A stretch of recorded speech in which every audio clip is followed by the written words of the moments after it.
time with Benson, but totally different sport. So I guess we see the marks on your face, but how you feeling? Man, he brought it, bro. He came to fight. I got to give all props to Ben.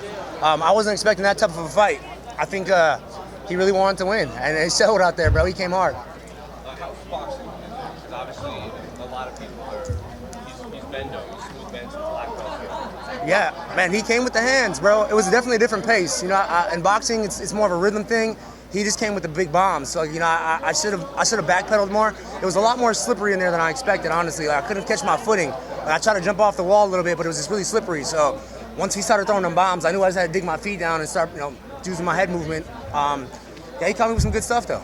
Going off of that, how was it fighting the pit? Because a lot of us here that cover MMA haven't really watched this. You have experience fighting here. So what was it like fighting? Totally different. It's a totally different pace. You know, like, you're not worried about the takedowns. I wanted to be a little more flashy in there. Like I said, it felt like an ice ring in there. Like, once my feet got, like, dry, I couldn't even hold my foot in. So I got to figure that part out. Like, what was it like fighting in pants? I mean, I grew up fighting in pants my whole career. I mean, well, before my MMA. So it reminded me of my old school days, man. Like my taekwondo tournament days, basically. What did you make of, like, at the end when they go one more round? Because, like, we're not used to that in MMA. We might not, like, need a second other round, but they can add that. That was dope. I mean, I didn't know what to expect. I asked my coach, I'm like, did we win that? He's like, yeah, we got it. And then they're like, one more round. Mentally, I was like, all right, shit, we got to go again. And he came hard the first minute, and then I found my rhythm, I found my pace, started picking him apart with the jabs, and like, I think just my inside boxing games will won that. So you were confident you had pulled it off at the end? I didn't know, bro, honestly. Like, I was so new to me. Like, the fans screaming, like, one more round, like, all that shit was all new to me. So, I mean, I'm a competitor. I mean, I knew I had to, like, bite down on my mouthpiece and go. But he was bringing it, man. He was obviously visibly upset in there, you know, Yeah. We saw you guys hugging there. What did you tell him? All forever respect, bro. Like, that dude's a competitor. I mean, we had so much history together. You know, now it's our third fight, a totally different rule set. And honestly, he did better in this rule set than he did in MMA, honestly. Like, I was expecting an easier fight. And obviously, you have PFL, you've done the boxing, now you're doing karate combat. So what's next for you? You can stick with this, you can go back to MMA? I'll definitely do another one of these. I feel like I didn't get to show my full skill set in there. But I got a boxing fight set up February. So February I'm boxing, and that's what we're getting ready for. Against who? I can't announce it yet. Is it a big name? Big name.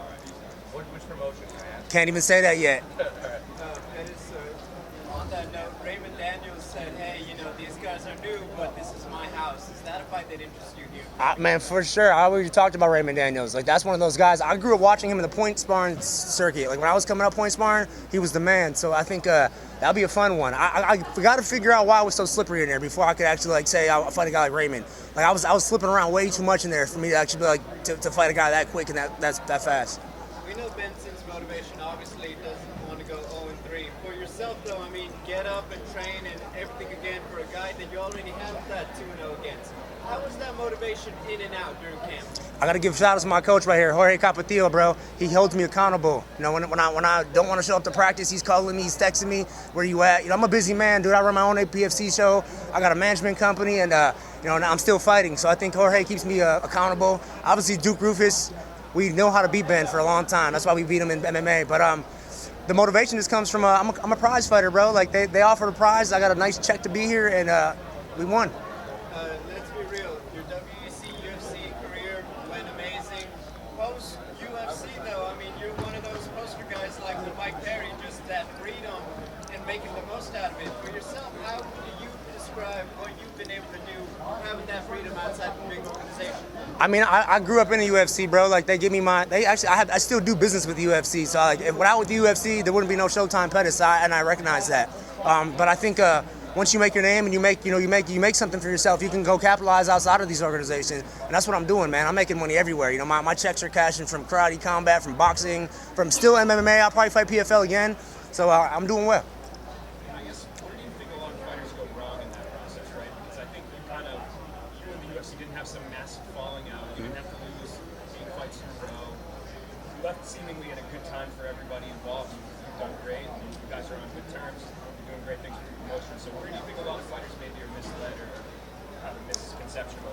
I don't know. I think, you know, I never really burned any bridges. That's a big thing for me. You know, like, I've done business. I do business with the UFC right now with my fight show. I'm doing business for Karate Combat. I still have a contract with PFL, and I'm boxing. So, like, I feel like I didn't burn any bridges. I think some guys stay too long. You know, they wait till their career's a little too done. Like I left when I was 33. You know, I was still young. I could have still compete with these guys. I feel like, but I just knew where I was at in my career. I fought so many guys at 155, 170, and I wanted something new, and that's what I did. So is your focus right now, you mentioned how you're still in the PFL, is it more on the boxing and the karate combat at this point, or do you think that MMA can just be thrown in the mix? I'm not going to do a tournament anymore. That's the big thing for MMA. Like when I did PFL tournament, that's not where I'm at in my career. It made me look way worse than I really was. You know, I had to fight injured. I was making weight 5 weeks apart. So their pay-per-view format is what I'm interested in. If they do these pay-per-view cards, I can fight twice a year on my terms. You know, that's something I'll definitely consider.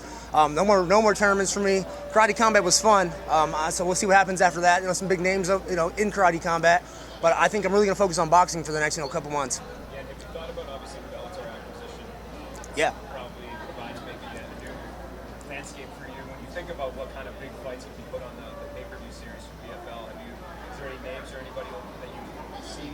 Cedric Doumbé, bro, and he's not even with Bellator, but a guy like that gets me excited, bro. Like, I know how good he is. I've seen his, kickboxing career. Like, I would have to train my ass off to fight that guy. So I feel like those are the kind of fights I want. I don't want these, not talking shit, but no-name guys that would have never fought me in the UFC. All of a sudden, I'm fighting him in the PFL tournament. Like, I wasn't excited for that, and it showed in my fights. My performances weren't how I usually perform. Even Ben, man, Ben came to fight today, bro. Like I wasn't expecting a war like that tonight, but it is what it is, man. Like this martial arts is crazy. I'll fight Doumbé in his backyard, bro. I'll fight anybody, anywhere, anytime. How about Michael Venom Page? That would be a fun fight. Michael Venom Page would be another fun fight. Man, they had a bunch of 55ers. I don't know if I want to go back to 55. It'd have to be the right matchup. But man, there's so many good. The world of martial arts for me right now is fun, and I'm excited to be where I'm at. Last one for me. Is there anyone that you fought in your career that you want to actually like? You gave Ben the rematch. Yeah. Because you're 2-0 against him. Is there anyone that has like the upper hand on you? Tony Ferguson, even though he's coming off losses, I feel like that fight we had, bro, that was a fun ass fight. I thought I should have won that fight. It broke my fucking hand. He's fighting tomorrow night, so hopefully he gets that dub. But that's Tony Ferguson will be one. Rafael Dos Anjos, all the guys I lost to, basically, bro. Like there's some of them guys I knew I was better than. I just wrong fight, wrong time. In all honesty, do you even miss grappling?